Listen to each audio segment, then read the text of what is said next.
Would you want a tasty, quick, easy and fluffy donut? Then follow these steps to give you the perfect donut. So you start by adding your warm liquid milk into a mixing bowl.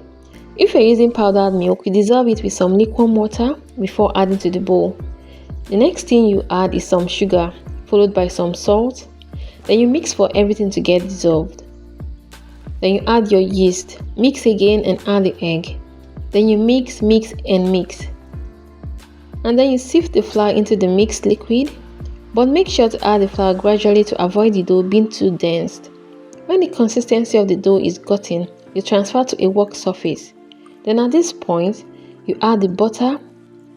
Make sure your butter is at room temperature so you can get the perfect result. Then you go ahead and work on the dough till the butter is well dissolved into the dough. Mind you, as you're working on the dough might be too sticky, like what you're seeing. All you need to do is keep on working on the dough. Don't be tempted to add more flour, else you get a tough or a hard donut. Please follow me on Facebook and subscribe to my YouTube channel for more of my recipes.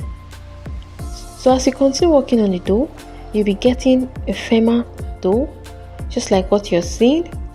And then if you place a finger on your dough and it goes inside, that means your dough is ready.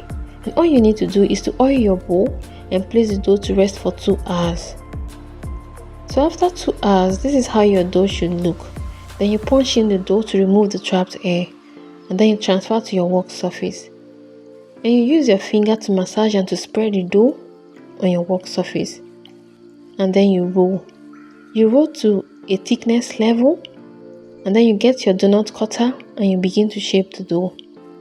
When you're done shaping the dough, you cover and allow to rest for extra 30 minutes.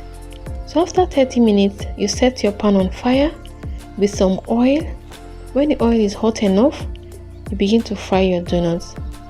So you fry by flipping over to the other side till you get your desired brownness. Then it's ready to be eaten.